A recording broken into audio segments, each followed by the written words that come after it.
Le hemos puesto a la presentación COVID-19 perspectiva a 7 meses, porque ustedes, lo mismo que las autoridades del Colegio de Médicos y de nuestro hospital, en realidad fueron como adelantados, porque empezamos a trabajar en la preparación para este tema nosotros a mediados de febrero.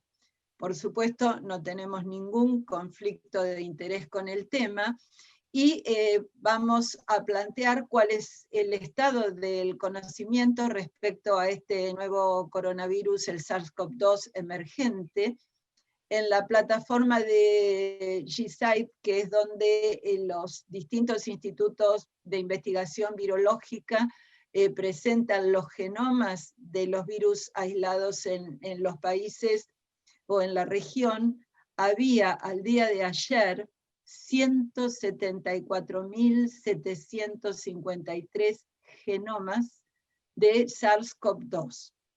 Ya este virus ha sido dividido en 4 clados, que se denominan GR, G, H y O, y en 3 cepas, S, E y B.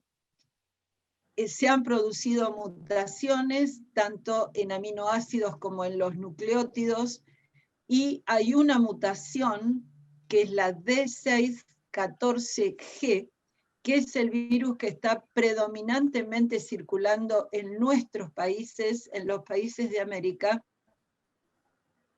Es un virus que aumenta la transmisión, o sea, esta mutación D614G se transmite con mucha mayor facilidad si se compara con el virus originario, que es el virus de Wuhan.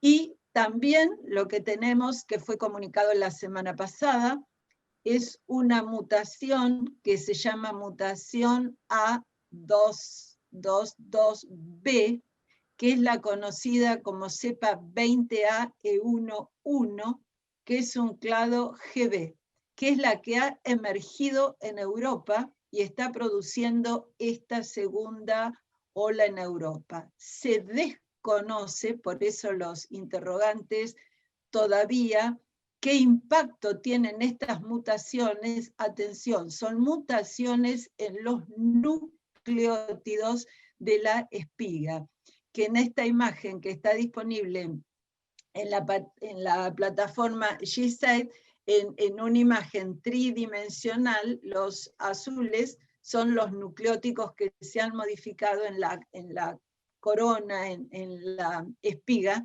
de este SARS-CoV-2. Y la otra característica es que SARS-CoV-2 no lisa la célula para la excreción viral, es decir, no la destruye, no la mata, o sea que se convierte en como si fuera una máquina de producir virus, y además se ha encontrado que no solamente tiene la cerradura en el sitio de unión en la ACE, es decir, en el punto de renina-angiotensina, sino que tiene otros mecanismos de penetración en la célula. También hemos aprendido que el virus no produce solamente una agresión pulmonar, sino que produce una agresión sistémica, que la respuesta inmune es distinta. Hay escasa producción de interferón y elevada respuesta de interleuquina 6. La respuesta inmune mediada por anticuerpos es variable, tanto para la IgM como para la IgG, y todavía no se ha respondido a la pregunta de cuál es el mecanismo para controlar la infección. Y también sabemos que hay distintos tipos de anticuerpos neutralizantes, y hay que saber cuál es el más útil. Todas esas son aspectos que todavía desconocemos. La transmisión interhumana ya está demostrado, se produce por vía respiratoria, por gota y por microgota. Respecto a la transmisión por microgota, nosotros la habíamos planteado en marzo y tuvimos nuestros problemas de magnitud por este planteo. Saben que recién fue reconocida a punto de partida de una nota de científicos de todo el mundo a fines de julio por la Organización Mundial de la Salud. Mientras tanto, al no haber tomado las medidas adecuadas para la transmisión por microgota, siguió el efecto bola de nieve en la transmisión. La transmisión por contacto a partir de superficies contaminadas, sabemos que persiste horas, igual que los otros virus respiratorios, y tanto más en las superficies lisas. Está demostrada la transmisión vertical. Conocemos la transmisión al final de la gestación. Todavía no sabemos qué es lo que pasa con esas embarazadas que se infectaron en el primer trimestre de gestación. Considerando la evolución de la epidemia en China, estos primeros datos, cuando los publiquen, son embarazos que deberían estar terminando septiembre, octubre, noviembre, así que estarán los datos. Ese es otro interrogante. ¿Qué es lo que pasa con el producto de la concepción en la infección temprana de la gestante?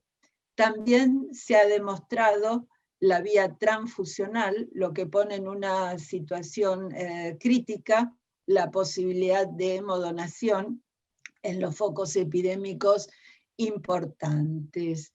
Y se mantiene la estimación que era bien del comienzo, que una persona con SARS-CoV-2 entre 1 y 4 personas, y también están descritos los supercontagiadores, que son aquellos que han infectado a más de 10 personas.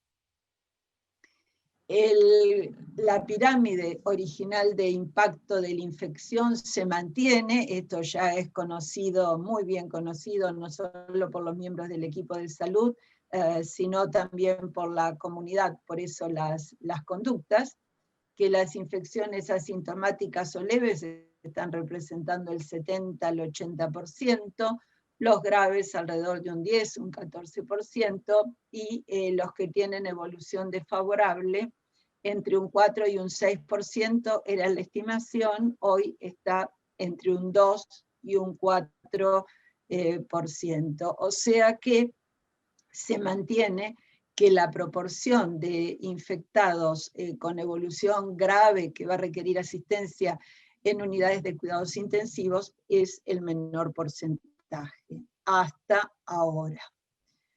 ¿Y cómo fue la evolución en nuestro país? El 4 de marzo se confirmó el primer caso importado. Como sabemos, el 20 de marzo se puso el confinamiento social obligatorio, y al 4 de mayo teníamos confirmados 4.887 casos, de los cuales ya el 42% era contacto estrecho de los casos confirmados, y teníamos circulación comunitaria en los confirmados en un 28% y 260 fallecidos. Acá nos vamos a detener para un comentario, porque fue enorme el esfuerzo de la sociedad durante el confinamiento, pero la respuesta desde salud no fue la adecuada. ¿Por qué? Porque no se bloquearon los convivientes y contactos, y esto significó la continuación y aumento progresivo de la circulación. Al 4 de junio teníamos 20.197 casos confirmados, ya la circulación comunitaria era del 36% y 608 fallecidos. Y a julio, al 4 de julio, 72.786 casos, con prácticamente la mitad que correspondían a circulación comunitaria y 1.453 fallecidos. Ustedes se preguntan por qué lo presentamos así. Para marcar que a partir del mes de mayo se aceleró la circulación comunitaria. Todos fuimos testigos de las imágenes en los medios masivos de comunicación del confinamiento, del sellado de la Villa Itatí en el partido de Quilmes, situación que no se reprodujo en otros sitios. Fueron imágenes muy duras, Quilmes ya tenía circulación comunitaria desde finales de abril. Esas imágenes fueron de fin de mayo. Y al 4 de septiembre teníamos 461.882 casos con 60% de circulación comunitaria y 5.623 fallecidos. Al 4 de octubre, casi 800.000 casos y 21.000 fallecidos, y la última información, que es la de ayer, la del 2 de noviembre, 1.183.000 casos y 31.623 fallecidos. Es decir, ya hace días que hemos superado el 1.000.000 de casos. ¿Qué es lo que nos pasó con esta progresión? No se cuantificó lo que planteamos en el mes de marzo, valorar adecuadamente el impacto en las poblaciones con necesidades básicas insatisfechas y densamente pobladas, con malnutrición, con otras comorbilidades y con núcleos habitacionales de varias generaciones. Desde el punto de vista de las manifestaciones clínicas, las descripciones originales todas hacían referencia a la neumonía, que podía ser neumonía intersticial o similar a la neumonía de condensación por la afectación alveolar. En la medida que transcurrieron las semanas, fuimos aprendiendo que también había afectación sensorial, anosmia, con la degeusia, con las alteraciones auditivas, la hipoacusia selectiva, sobre todo para los sonidos más agudos, y se fueron modificando las definiciones de casos sospechosos. También las manifestaciones cutáneas, con el aporte de los colegas de Italia y de España. Las manifestaciones distales, como la acroisquemia, volver a ver cuadros similares a la perniosis, que es una entidad no conocida por las nuevas promociones de colegas, ¿no? Las perniosis, saben ustedes, son los sabañones, que los conocemos los grandes. Y los exantemas de cualquier tipo, eritemato maculopapular, eritemato maculopápulo-vesicular y los exantemas hemorrágicos. También la frecuencia de manifestaciones digestivas, el dolor abdominal, las náuseas, los vómitos, la diarrea, el cuadro de gastroenteritis y el abdomen agudo quirúrgico. Nosotros aquí en La Plata, en la enfermedad pediátrica, teníamos a fines de agosto un 26% de los niños, que es un número muy bajo, que requirieron internación, con cuadro de abdomen agudo quirúrgico. También se describió el síndrome inflamatorio multisistémico. La descripción original es del Reino Unido, una enfermedad similar a la enfermedad de Kawasaki, que hasta la COVID-19 era un cuadro de manejo pediátrico que, por lo menos en la experiencia en nuestro país, afectaba a los niños menores de 5 años. ¿Qué pasó con esta enfermedad tipo enfermedad Saki? No solo se describió en niños, que fue la descripción original, sino también en adultos. Y este síndrome inflamatorio multisistémico, que es grave, tiene dos tiempos de presentación. Uno es en el curso de la infección aguda y el otro es en la posinfección, dentro de los 30 días de padecida la infección aguda. También aprendimos del impacto de la infección por SARS-CoV-2 en el corazón, las manifestaciones cardíacas agudas, con las descripciones de infarto agudo de miocardio en los adultos jóvenes. Las manifestaciones neurológicas agudas, la encefalopatía, la cerebritis, los accidentes cerebrovasculares, las parálisis de pares craneales y el síndrome de Guillain-Barré.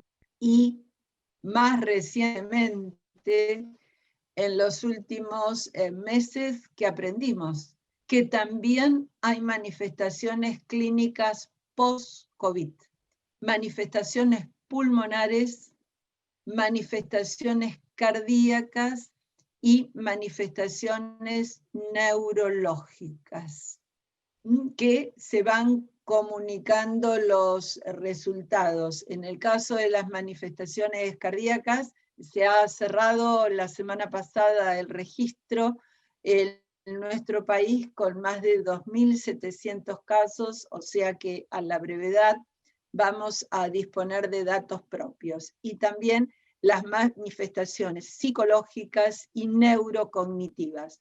O sea que el equipo de salud, y si nos limitamos al enfoque de la COVID-19, tiene de manera simultánea que atender los casos agudos y atender las manifestaciones clínicas post-COVID, que duran semanas, meses, en función de la experiencia que se va adquiriendo con el transcurso del tiempo. En el caso de nuestro país, se activó la investigación en lo que se refiere a los métodos diagnósticos. El estándar de hoy siendo la reacción de la polimerasa en cadena en tiempo real, con todas las limitaciones que tiene desde el punto de vista de la infraestructura y los costos. Se desarrollaron equipos de diagnóstico, que son el NeoKit y el NeoKit Plus, y el otro que es el ELEA Chemstrip, que es para el diagnóstico de virus, que en el caso del NeoKit y el ELEA Chemstrip acorta en 2 horas el tiempo de los resultados, mientras que el NeoKit Plus permite los resultados en alrededor de 2 horas. Eso con respecto a la investigación directa del virus. Y referido a la determinación de anticuerpos IgG, la doctora Andrea Gamarnig, a quien vemos aquí en la imagen, desarrolló una técnica de ELISA para la detección de anticuerpos IgG, que es el COVIDAR IgG. Esta técnica de ELISA es la que se utiliza para la titulación de los anticuerpos del plasma de convaleciente, debido a la limitación en la posibilidad de utilización de los anticuerpos neutralizantes. Y debemos decir que no hay correlato entre anticuerpos ELISA y anticuerpos neutralizantes, y que tampoco se conoce el título protector. Con referencia al tratamiento, recordamos que la Organización Mundial de la Salud, a través del proyecto Solidaridad, estableció 4 protocolos de investigación multicéntricos internacionales, iniciando con drogas que tenían licencia de uso para otras enfermedades, con acción para otros microorganismos, como el caso de cloroquina e hidroxicloroquina para paludismo, lopinavir y ritonavir para la infección por el virus de la inmunodeficiencia humana, y el lopiritonavir combinado con interferón beta. Y una droga antiviral que había sido desarrollada para la infección por virus ébola, que es el Remdesivir. El Remdesivir ha demostrado una eficacia moderada en los pacientes con la COVID-19 y ha obtenido una autorización de uso de la Administración de Drogas y Alimentos de los Estados Unidos, la FDA. a nuestro país en el marco de este proyecto Solidaridad de la Organización Mundial de la Salud. Han llegado 100 tratamientos para el estudio multicéntrico, que es, como todo estudio, doble ciego seleccionado al azar.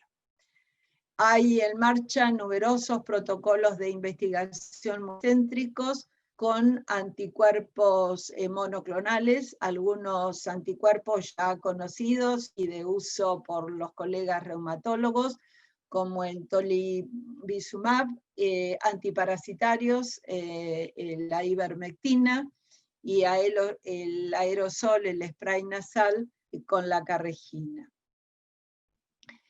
También el plasma de convaleciente.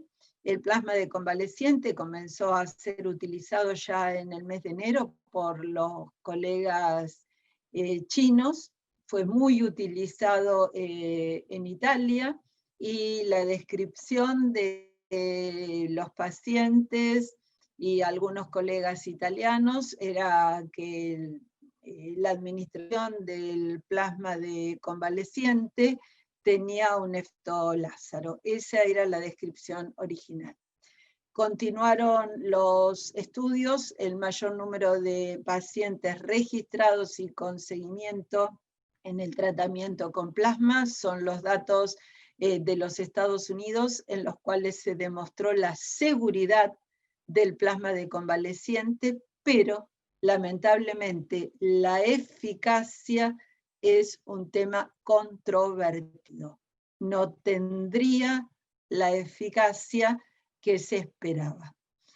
Y lo otro, en los tratamientos biológicos, es el desarrollo de un suero hiperinmune equino, que ese es un desarrollo argentino, que se está terminando el estudio. Y el suero hiperinmune equino, el investigador principal es el doctor Gustavo Lopardo. O sea que a la brevedad tendremos resultados de esto. Otra institución que desarrolló suero hiperinmune equino es un instituto de biología en Costa Rica, pero no progresó en los estudios a la fase de experimentación humana. Y lo último que está con respecto a tratamientos biológicos son los anticuerpos de llama, que ya en el mes de marzo se habían iniciado los estudios en Bélgica, y ahora hay estudios en colaboración con el INTA en nuestro país, pero no están en la etapa de experimentación humana. Con respecto a las medidas de prevención, seguimos con las medidas básicas que deben ser ejecutadas adecuadamente. La distancia entre personas de 2 metros, en la práctica cada uno extiende su brazo y esa es la distancia a la que hay que permanecer. El uso adecuado del tapaboca nariz, sumar una protección ocular, cualquier tipo de anteojos, la higiene de manos con agua y jabón y la higiene ambiental. Tenemos un número muy alto de personas susceptibles debido al prolongado confinamiento. Y con respecto a la prevención de manera activa a través de las vacunas, la Organización Mundial de la Salud desarrolló el proyecto Solidaridad en Vacunas. En el último informe del 29 de octubre de la Organización Mundial de la Salud, hay 10 vacunas en estudio de fase 3, o sea, doble ciego seleccionado al azar, todas con más de 15.000 personas para incluir en la rama de la vacuna. Hay 35 vacunas candidatas en evaluación clínica entre fase 1 y fase 2, es decir, con número muy reducido de voluntarios humanos, y hay 156 vacunas candidatas en evaluación preclínica.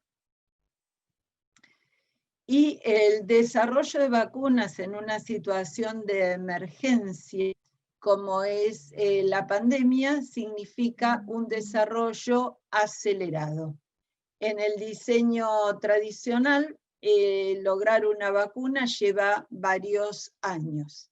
En el diseño en pandemia hay superposición de las fases y menor tiempo de desarrollo.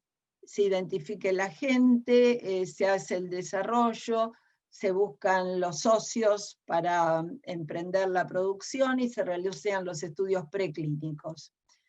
El desarrollo clínico tiene que incluir seguridad, eficacia y selección de las dosis, que esto es lo que se hace habitualmente en estudios de fase 1, fase 2, establecer la dosis y la seguridad para cada dosis.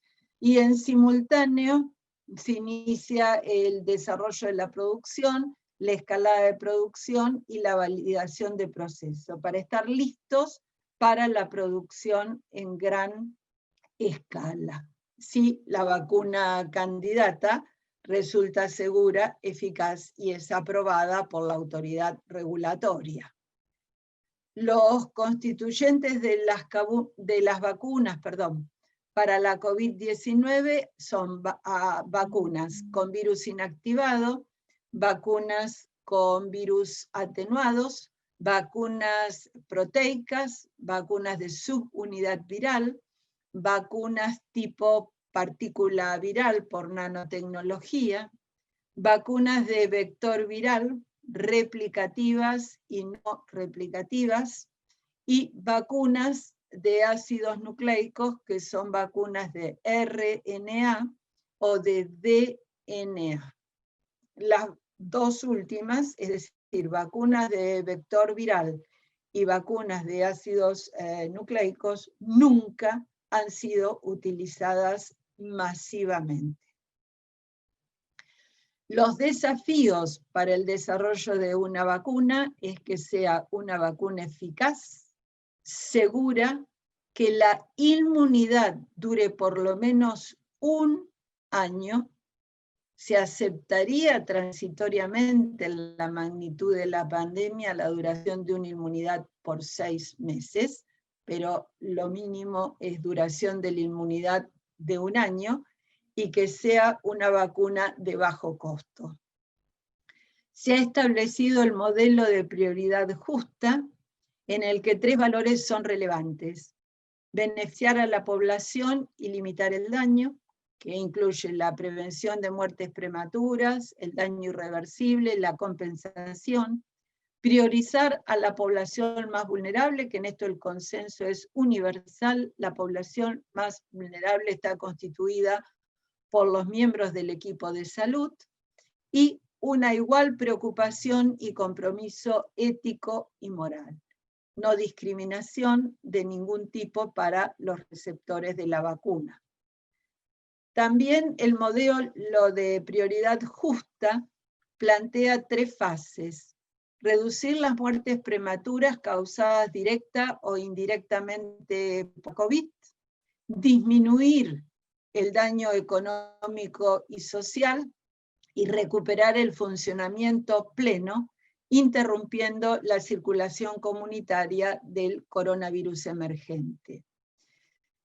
Los otros desafíos incluyen la producción. La necesidad global estimada es entre 12.000 y 15.000 millones de dosis, pensando en vacunas de una dosis. En las de 2 dosis, obviamente, esto se duplica, por lo que se van a necesitar varias vacunas eficaces y seguras. Plantea el problema de la distribución, de los costos, la capacitación, no solo para la administración, sino para lo que es el estudio de fase 4 o de vigilancia post-comercialización, post-implementación, que son los efectos adversos, definir la población objetivo, tener en cuenta la cadena de frío. De esto se ha hecho escasísima referencia. Hay vacunas como la vacuna de Moderna, que requiere mantenimiento a temperaturas de congelamiento, menos 15 grados bajo cero, o la vacuna de Pfizer, menos 35 grados bajo cero. Nuestra cadena de frío con las vacunas del calendario nacional es a temperatura de heladera, como ustedes saben bien, a +2, +8 grados centígrados. Lo otro es considerar el número de dosis, la provisión de jeringas y agujas, la vigilancia de los efectos adversos, y algo que está claro es que no va a haber posibilidad de intercambiabilidad de vacunas. Y tomamos este concepto de Lancet, con el cual coincidimos de manera absoluta. Cuando hay urgencia es cuando se debe proceder con cautela, y esto lo sabemos perfectamente del ejercicio profesional. Acá está referido a la vacuna. El éxito de la vacuna se asienta en la confianza de la comunidad científica, lo que requiere una evaluación de riesgos comprensiva y transparente, así como una honesta comunicación de los riesgos y de los potenciales daños. ¿Y qué nos pasa? La COVID-19 ha generado una pandemia de miedo al otro, de miedo a la enfermedad desconocida, a una crisis financiera repentina y general, más la infodemia, es decir, la cantidad de información que se genera en el día a día y demasiada información no confiable o una mezcla de información veraz con información errónea, como ocurre en muchos de los videos que han estado circulando por las redes. También, ¿qué nos pasa? El cansancio y el hartazgo social, la desobediencia civil, la grave afectación de la economía, el compromiso de la salud mental, el aumento de la violencia en los hogares, la no equidad en la escolarización y el acceso al conocimiento. Este es un punto muy crítico, muy crítico. ¿Por qué? Porque en la educación está nuestro futuro. Y nuestros chicos llevan 8 meses sin la escolarización adecuada. También, ¿qué ha ocurrido? El consumo de alcohol y de drogas. ¿Qué nos ha pasado también? La pérdida de credibilidad de las autoridades. Una comunicación escasamente efectiva, una comunicación que se basó en el miedo.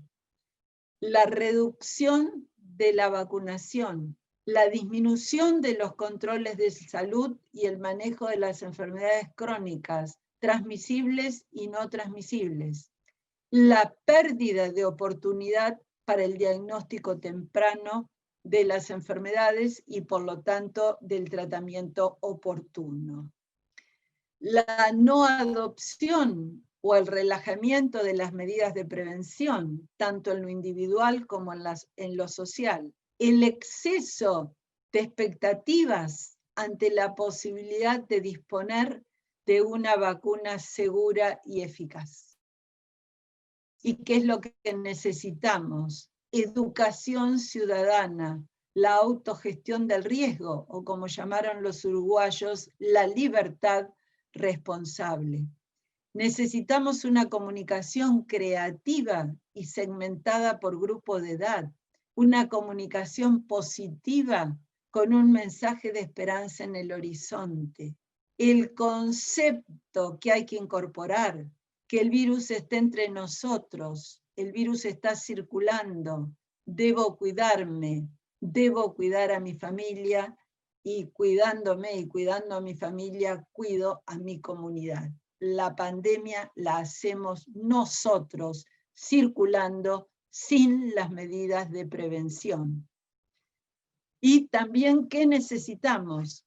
Reforzar la atención primaria, fortalecer la capacidad para el diagnóstico. Nuestro país tiene un número muy bajo de pruebas. Por cada prueba positiva hay entre 2 y 3 pruebas negativas, lo cual quiere decir que el escape en el diagnóstico, en la trazabilidad, en las medidas de contención es importante. Realizar el control de los convivientes y contactos. Usar la tecnología para la trazabilidad. Brindar soporte a los miembros del equipo de salud. Monitorear la violencia intrafamiliar. Diseñar programas específicos. Este es un aspecto central que tiene que ver con la malnutrición que ya teníamos y que se va incrementando. También necesitamos el apoyo efectivo a las medidas de confinamiento, del aislamiento del enfermo, la cuarentena de los contactos, la apertura progresiva de las actividades económicas, promover las actividades saludables al aire libre, trabajar, esto debió haberse iniciado hace meses, en el reacondicionamiento de los establecimientos educativos para el reinicio de las actividades presenciales. Todos conocemos la situación de muchas escuelas, hablando del subsector público. Recuperar el vínculo escolar, realizar encuestas para el análisis, intensificar las actividades de vacunación para recuperar e iniciar esquemas de vacunación y lograr coberturas iguales o mayores al 90% para las vacunas y coberturas iguales o mayores al 95% para las 3 enfermedades eliminadas, que son poliomielitis, sarampión y rubiola. En el año 2019, para estas enfermedades que necesitamos coberturas altas, las eliminadas, las coberturas eran del 83%. ¿Por qué? Porque si no logramos coberturas en todos los grupos de edad, corremos el riesgo de presentación de casos, de epidemias de enfermedades prevenibles por vacunación ante la reapertura de las fronteras. El 4 de septiembre, un estado brasileño limítrofe con nuestra Mesopotamia declaró la epidemia de sarampión. El último caso de fiebre amarilla en territorio brasileño se produjo a 65 kilómetros de nuestra frontera. Tenemos el riesgo de la presentación de sindemias. La medicina no es solamente la COVID-19. ¿Y qué necesitamos? Y este es un pilar básico. Preparar a los miembros del equipo de salud para continuar con la atención de los casos agudos de COVID-19, recuperar la atención de las personas con patologías crónicas, infecciosas y no infecciosas, asistir a las personas con diagnóstico reciente de distintas enfermedades, atender a las personas con manifestaciones post-COVID-19 y la posibilidad de enfrentar una sindemia. Una puede ser, además de lo que ya citamos, dengue. Y como comentario final, si bien el ritmo de progreso es acelerado, en nuestro país se realizó la adecuación y construcción de los hospitales modulares, se terminaron los hospitales del Bicentenario, se aumentó la capacidad instalada, se establecieron los centros de aislamiento y cuarentena, que por lo menos en el área metropolitana no han sido adecuadamente utilizados, como por ejemplo Tecnópolis. Hubo un aporte muy importante y sostenido de la investigación básica y aplicada, el desarrollo de metodologías diagnósticas, los ensayos clínicos para el tratamiento, el desarrollo de la vacuna oral en nuestro país, que finalmente cobró visibilidad con el establecimiento de un consorcio internacional y por primera vez la información compartida, la información de libre acceso. Se establecieron los estándares, las guías y recomendaciones con una dinámica muy rápida en función del progreso del conocimiento. se logró progresivamente la condición laboral con la protección de los trabajadores, aunque no hay una situación similar según los establecimientos y según las provincias, y la preparación para la equidad. Pero realmente el trabajo que nos queda por delante es un trabajo muy arduo. Y terminamos con esta frase de La peste de Albert Camus. Lo peor de las pestes no es que a los cuerpos, sino que desnuda a las almas, y ese espectáculo suele ser horroroso. Y esta imagen del aprendiz de Rodin. Estamos construyendo, estamos aprendiendo todos los días. Muchas gracias y a disposición de ustedes para las preguntas.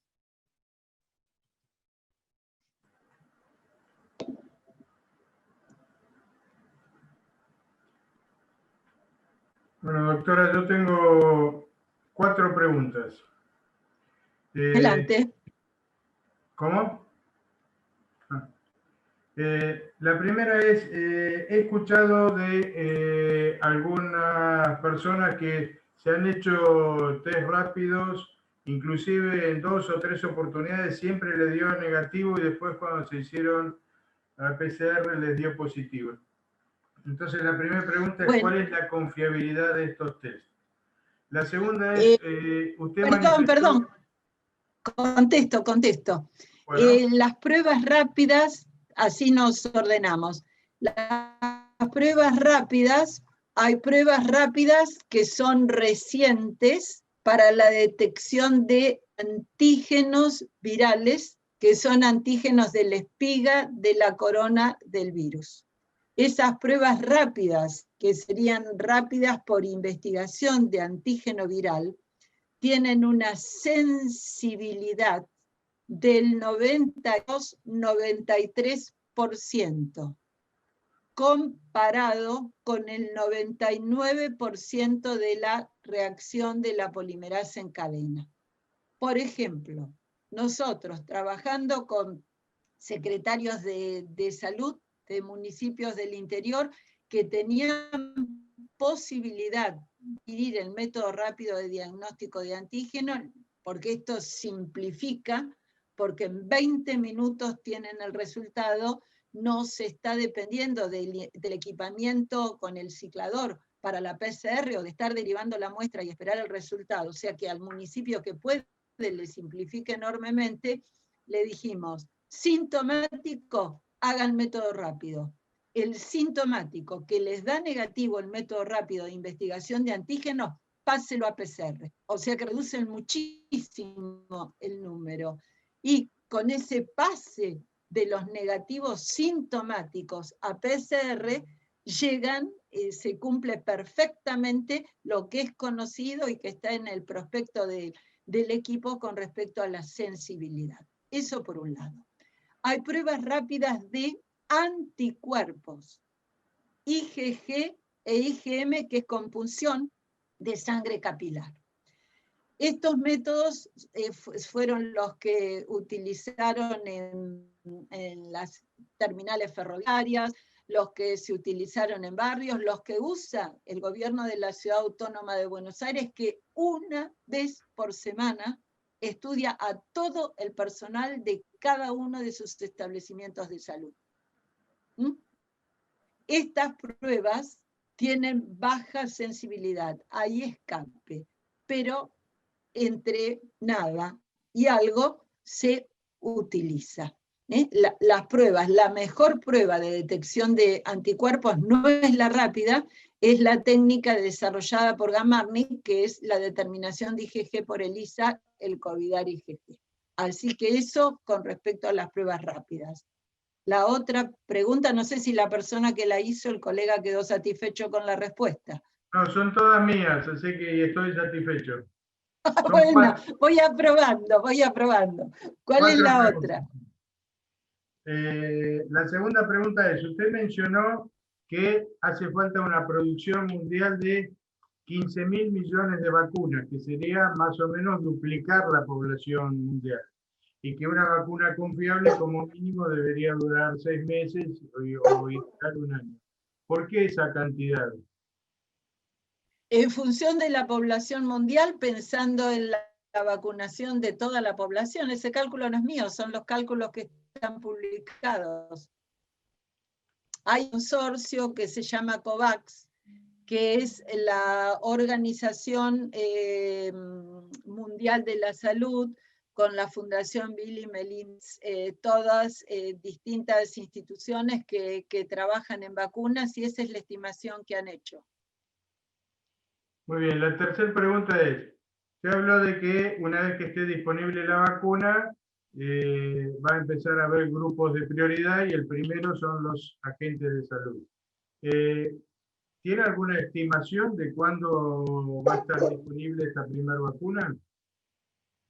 Porque la disponibilidad de vacunas va a depender de los resultados de estudio de fase 3 y de la aprobación que brinde la autoridad regulatoria. Esto, los estudios están en marcha. No sabemos si se van a reiterar los resultados 40 o en 100 semanas, que son los de fase 1 y fase 2. Falta. Yo le hago la pregunta porque tanto en los medios como algunos disertantes que hemos tenido oportunidad de escuchar o de leer, hablan de la posibilidad de que haya una primera disponibilidad para estos grupos de riesgo en el mes de marzo, una cosa así. Y al iniciar su disertación, usted habló de como mínimo un año más de esta situación. Por eso es la pregunta. No, un año más no, vamos a poner las cosas en claro. Que la pandemia va a seguir por lo menos por un año más, no tengo en lo personal ninguna duda, porque el hecho que supongamos que se autorizan una o más vacunas que tienen licencia de uso, se va a empezar por el grupo más vulnerable número 1, que son los miembros del equipo de salud.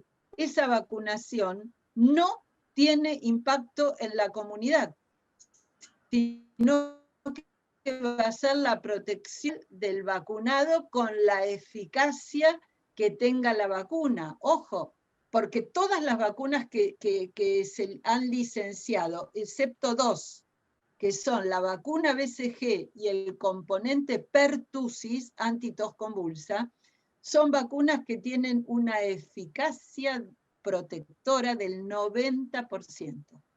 La BCG tiene una eficacia del 70% para prevenir lo que es su objetivo, que son las formas graves de la enfermedad tuberculosa, la miliar y la enfermedad neurológica. Y en el caso de pertussis, la eficacia es del 80-85%. Por eso hay 2 convulsen vacunados. O sea que esto hay que tenerlo en cuenta. La vacunación de un número reducido de población no impacta en la evolución de la epidemia. Es la protección individual del más expuesto. ¿Quedó claro este concepto? Muy bien. Bueno, y por lo menos de mi parte la última pregunta. ¿Qué nos puede decir sobre secuelas? Hasta ahora el seguimiento es de meses. Las secuelas respiratorias, la persistencia de la disnea, la persistencia de la tos, acompañado con el correlato de las alteraciones de la tomografía axial computada, la fibrosis, que esto es común a todas aquellas personas que por la causa que sea han estado en asistencia respiratoria mecánica durante días o semanas, lo que ocurre con el síndrome de fatiga crónica, las alteraciones cardíacas, fundamentalmente las arritmias. Tenemos colegas que están con el Holter colocado, las manifestaciones neurológicas, la afectación periférica, lo que ha sido descrito como una niebla, como el tufus, tufos desde el punto de vista como obnubilaciones transitorias, los déficits de atención, los déficits cognitivos. Nosotros el 19 y 20 de noviembre vamos a desarrollar las jornadas regionales del Centro de la Provincia de Buenos Aires de Infectología, y el tema va a ser COVID.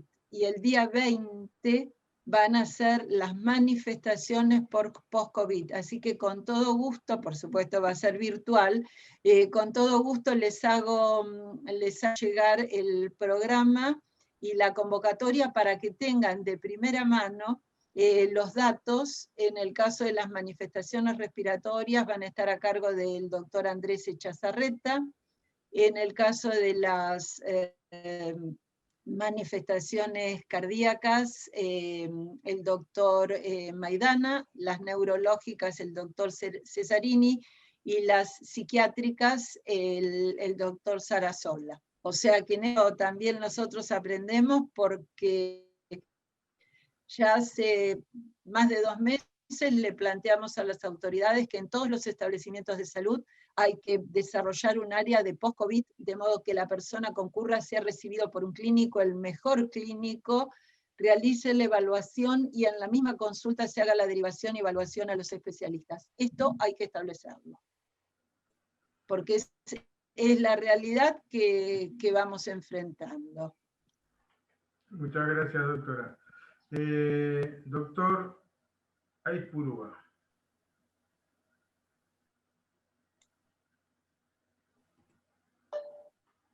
Bueno, doctora González Ayala, doctora Aizpurúa de Rauch, bueno, primero quiero agradecerle por la claridad, como siempre, de su exposición. Yo quería hacerle una consulta sobre la ivermectina.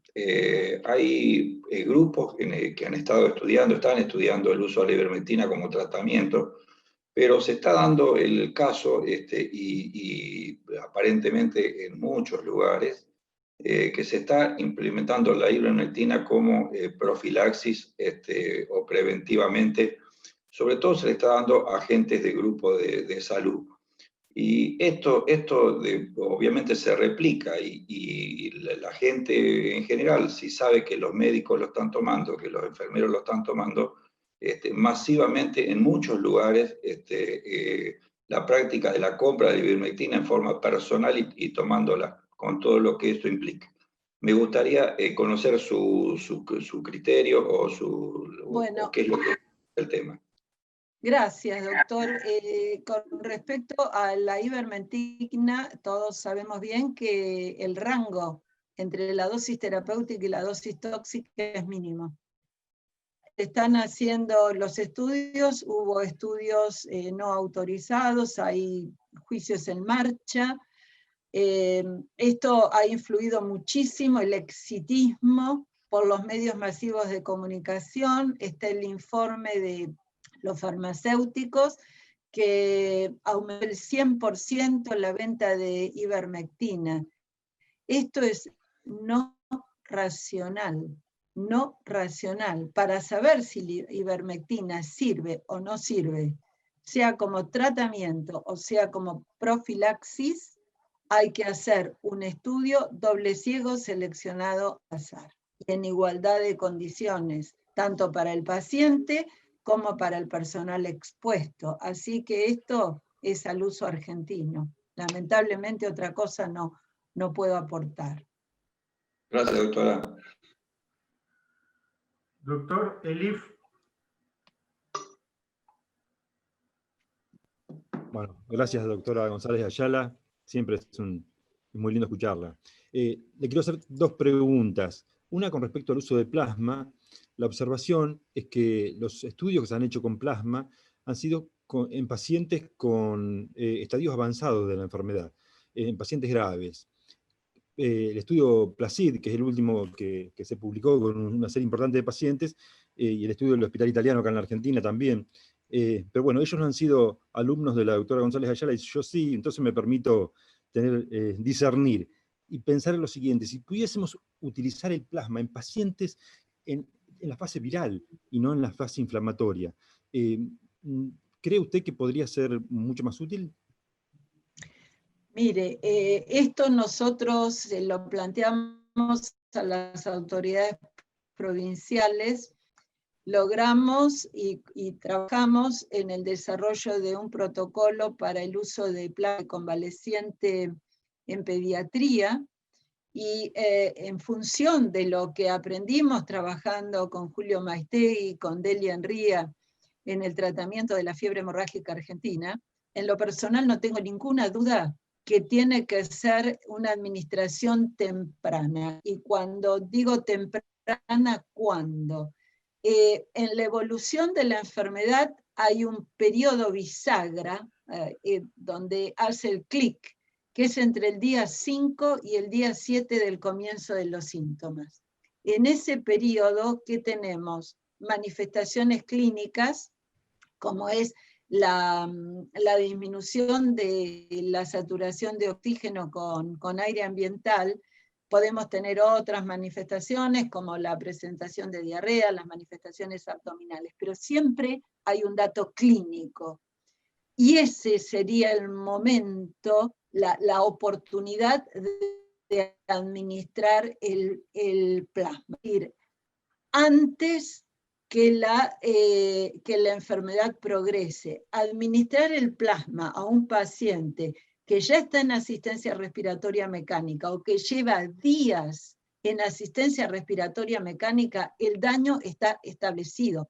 Este sería un uso racional.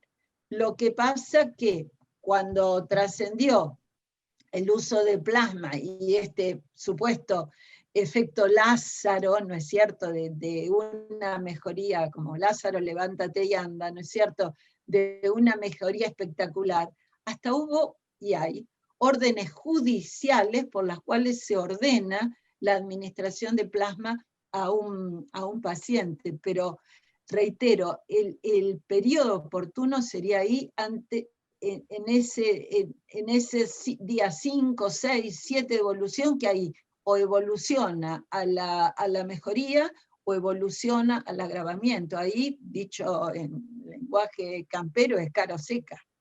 Claro. Creo que todos comparten la experiencia, ¿no es cierto? O sea que coincidimos. Ese sería el momento oportuno.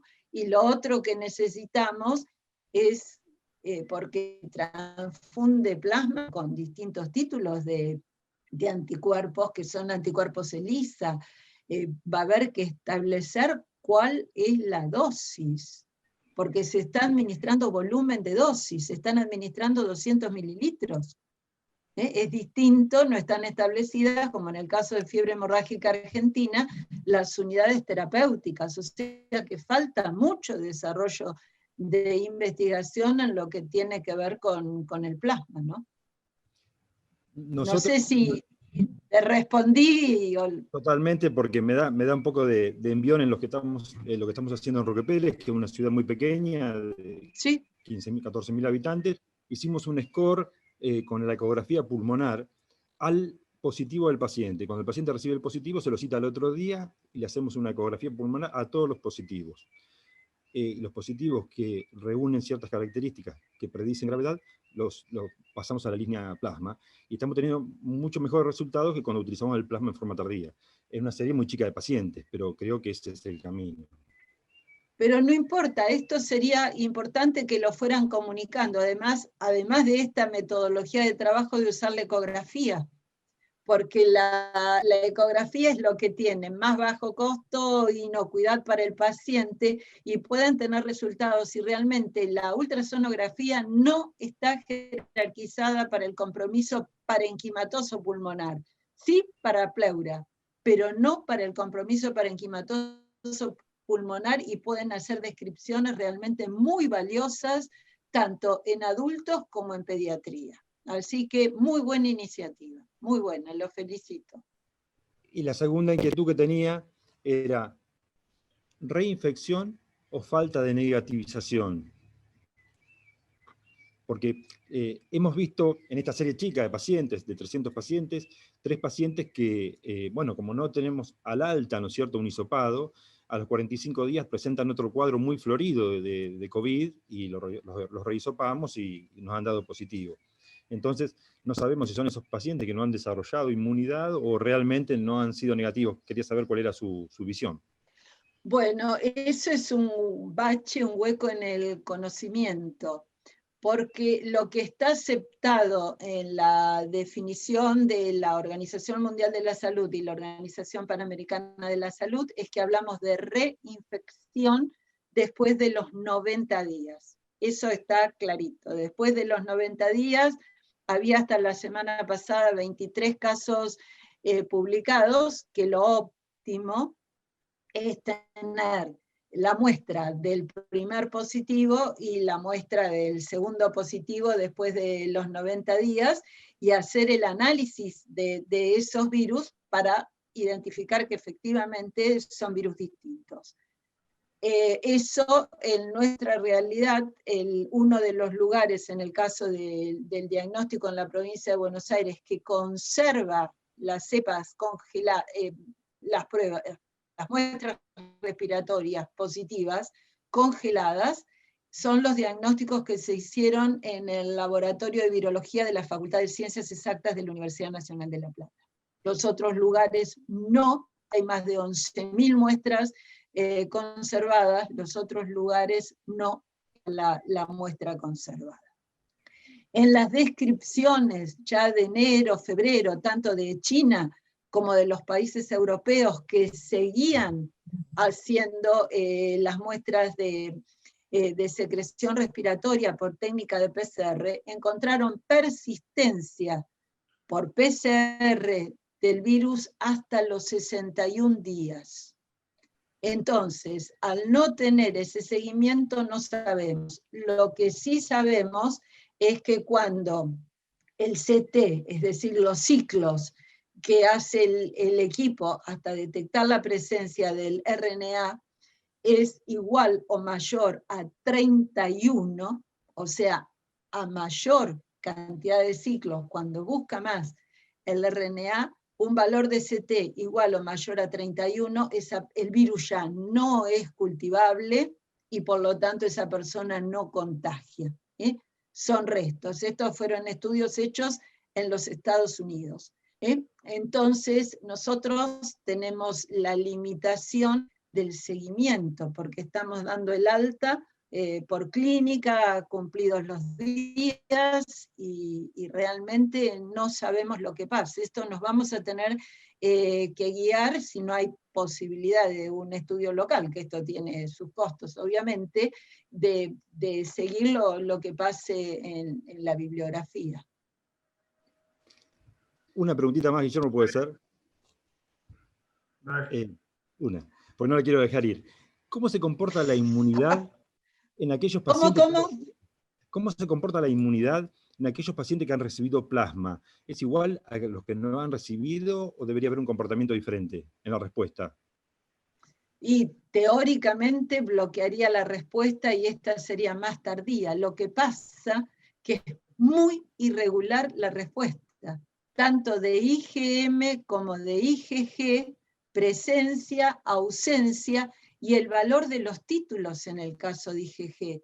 Estamos frente a un virus que tiene un patrón de respuesta diferente a todo lo que conocemos, porque la IgM, que siempre insistimos, marcador de infección aguda, ¿cuándo se presenta? Después del día 14.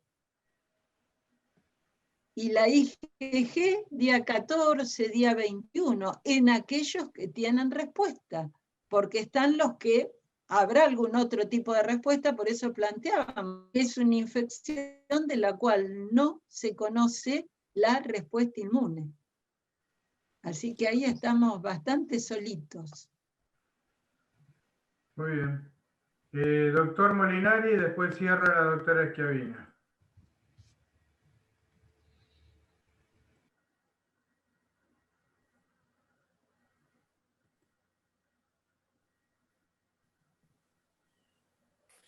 ¿Qué tal? Buenas tardes. Ante todo un gusto, doctora. Bueno, ha sido docente mía y por suerte me ha aprobado en el final. Así que doble buen recuerdo. Si no, no estaríamos acá. El tema es el siguiente. muy interesante todo, y a mí lo que me quedó pensando es en el tema de las embarazadas, especialmente cómo tomarlos en la parte laboral. O sea, qué conducta tomar con una embarazada dentro del primer trimestre o después a partir del primer trimestre. ¿A qué actitudes tomar? En mi caso, estoy de directorio geriátrico, justo tengo una chica que se ha embarazado, por ahora tiene 30 días de licencia, pero no sabemos realmente la conducta a seguir. Y eso no tiene, realmente no tiene respuesta. Porque todavía, como hay demasiadas cosas que no conocemos, no está listado entre los factores de riesgo gestación. Sino, si lo estuviera, si tiene alguna otra situación como asma, por ejemplo, se excluye, ¿no es cierto?, por asma, no por la gestación, sería una coincidencia. Así que esto queda a criterio. Hoy queda a criterio. A lo mejor después hay datos y esto cambia. Así que en eso lamentablemente no lo puedo ayudar, doctor. Bueno, muchas gracias, muy amable. Muy bien. Veo que habíamos dicho que terminaba y después que terminaba se anotaron 2 más. No hay problema. No, está bien. Pero como estamos complicados de horario, vamos a respetar a estos 2 que transgredieron y después, por favor, cualquier pregunta, supongo que se la podemos mandar a la doctora en un mail o de alguna otra... No, la mandan por WhatsApp, que es más fácil y ya le repican el audio. Muy bien, muchas gracias, doctora. Doctora Schiavina. Si bien usted hizo una mención general sobre las vacunas, me parece que amerita si podría hablarnos algo más sobre la vacuna de origen ruso, que pareciera que ya está próxima a ser utilizada por nosotros.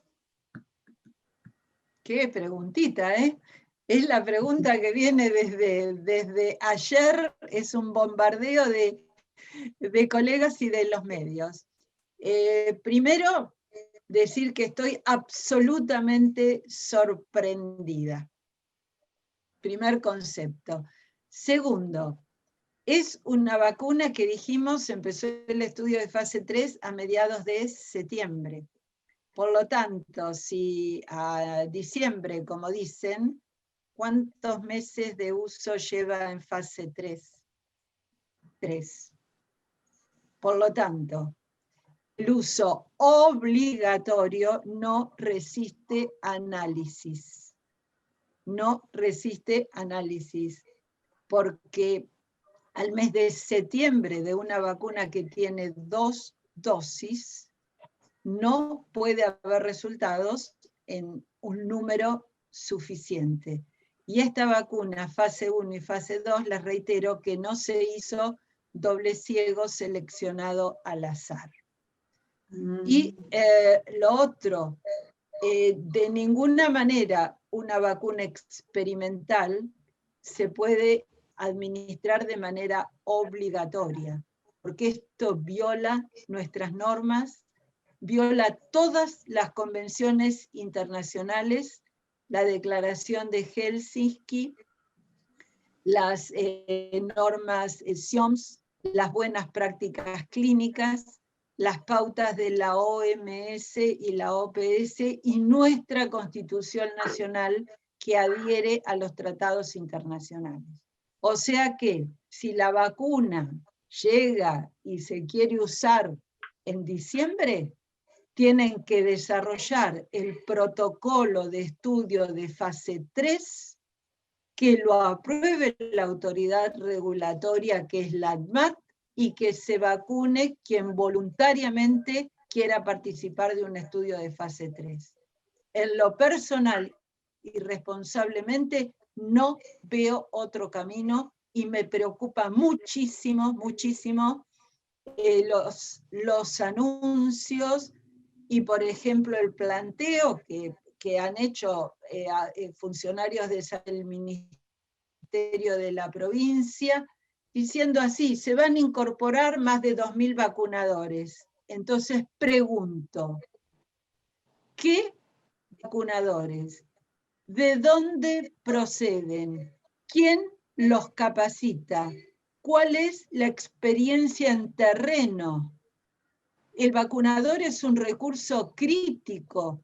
Por la Ley Nacional de Vacunación hay un recurso alternativo que se llama vacunador eventual, pero el vacunador eventual tiene que cumplir una serie de requisitos, como es haber aprobado el curso del programa ampliado de inmunizaciones, haber trabajado en el puesto de salud vacunando y tener experiencia en la salida a terreno.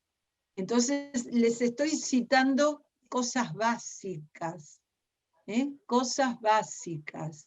Entonces, hoy hemos hecho una presentación por escrito a la Autoridad Sanitaria Nacional, planteando interrogantes, planteando lo que se debe respetar ante los anuncios, con copia a nuestras autoridades de la facultad.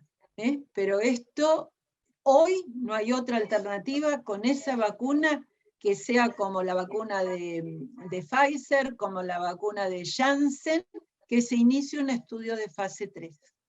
Pero de ninguna manera la administración de hipotéticos millones de dosis en forma obligatoria. En esto soy terminante. Bueno, sin nada para complementar, ¿no? Fue categórica. Muchas gracias, no hay doctora. alternativa. No hay ninguna Bien. alternativa en el contexto legal. Esto es un problema Bien. de respeto, lo establece muy bien la Declaración de Helsinki. Es un problema de respeto a la libertad, a la vida y a la calidad de vida. No es una vacuna aprobada por ninguna autoridad regulatoria. Y personalmente no creo que lo esté en el mes de diciembre. Por esto de los tiempos. Yo los invito, por eso les dije que la presentación iba a ser para gatillar ideas y que pensaran, porque estamos aplastados por la información y el manejo de la información en los medios. Entonces sí, somos optimistas, esperanzadores, pero cada cosa tiene su método y tiene sus tiempos. Y esto nosotros como médicos tenemos que tenerlo claro, porque son a los que más nos preguntan, o no han tenido un montón de preguntas, si se vacuna, si no se vacuna, qué va a hacer, qué me recomienda. Esas son las preguntas que nos hacen los pacientes, los vecinos, los amigos que no están en el equipo de salud.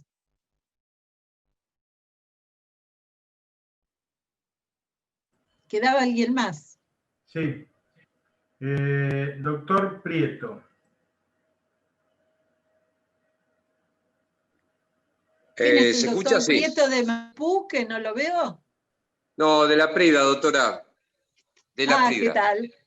Bien, bien. Yo también he sido alumno suyo y tengo un recuerdo muy grato de usted y la felicito por la exposición que ha realizado. Mi pregunta era parecida a la de la doctora Schiavina, pero quería preguntarle a su juicio, de todas las vacunas que se están desarrollando, inclusive la china, ¿qué usted observa que tiene un mejor desarrollo y puede tener una mejor eficacia de todas las que, la de Oxford, la de Pfizer Estados Unidos y la China misma? ¿Qué opinión tiene usted? Sí, independientemente de, gracias por la pregunta, independientemente de la nacionalidad, lo que observar es el componente. Y si usted respondiendo a la pregunta, personalmente pienso que las vacunas inactivadas, ¿por qué? Porque la vacuna inactivada tiene el virus enterito, es como la vacuna inactivada antipoliomielítica, la vacuna de Jonas-Salk. En cambio, las otras tienen solamente las proteínas de la espiga. Y si hay cambios en la proteína de la espiga, habrá que ver qué es lo que pasa, la magnitud de esos cambios relacionados con la respuesta. Es decir, la vacuna clásica, digamos, la vacuna inactivada, porque va a ofrecer respuesta de anticuerpos contra distintas partes del virus, porque está el virus entero. Entonces, esas son vacunas atractivas, y vamos a ver, hay vacunas que están en fase 3 con estas características. Así que esto, en la medida que vayan estando los resultados, que más o menos, semana más, semana menos, los cortes interinos van a estar muy cercanos en el tiempo, veremos los resultados. Y la persistencia de los anticuerpos, y si se logra establecer un título protector. Ya lo que se ha planteado es que vacunas con una eficacia del 60-70%, cuanto antes pondríamos el grito en el cielo, podrían ser aprobadas. Así que atención con esto también, porque a futuro, como todas, el 99,9% de la vacuna, estar vacunado no es sinónimo de estar protegido. Sarampión es 90-95%, fiebre amarilla es 99%, pero siempre en medicina no tenemos el 100%. Siempre se escapa un porcentaje variable que no responde a la vacuna.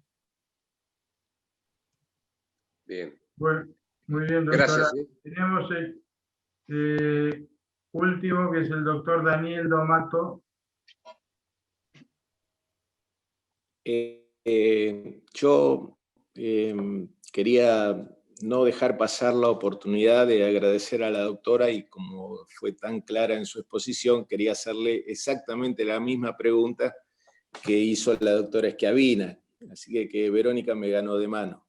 Sobre todo, escuchando al ministro de Salud de la Nación ayer, que casi aseguró que para el personal de salud la vacuna rusa iba a estar a fines de diciembre, primeros días de enero, cosa que por supuesto me llamó muchísimo la atención, y bueno, quería no dejar pasar esta oportunidad para preguntarle a la doctora lo que opina al respecto. Bueno, pero eso ya lo manifestamos en el contexto de una fase 3. Esto realmente yo salgo muy sorprendida de una declaración tras otra, incluso las que hoy hizo el gobernador. Realmente hay cosas, demasiadas, les diría, que no entiendo. Pero es muy triste, muy lamentable que se mezcle la política con la salud. Y esto, las consecuencias se notan, ¿no es cierto? Esto no tiene que pasar. Nosotros tenemos la obligación de manejarnos como médicos con lo científico-técnico. La militancia que sea, aparte del ejercicio profesional. Muy bien. Gracias, doctora. Bueno, doctora, de nuevo le agradecemos su presencia. Seguramente si tenemos un año más de pandemia por delante, la vamos a invitar en más de una ocasión. La verdad que nos gustaría seguir charlando con usted. Lamentablemente tenemos otros temas que tienen cierta urgencia y que tenemos que tratar, pero le reitero, infinitamente agradecido por todo lo que nos enseña y por el tiempo que dispone para compartir con nosotros. Si hay alguna consulta adicional, se la vamos a acercar por WhatsApp, como usted nos sugiere. Bueno, no, muchas gracias a ustedes, y les reitero, a disposición. La pandemia es una historia, ojo con las endemias, por ahí tenemos que reunirnos para tratar otros temas. Tener la ventana abierta, o lo que pueda pasar con las vacunas, realmente estamos muy preocupados por todo el contexto. Así que muchas gracias.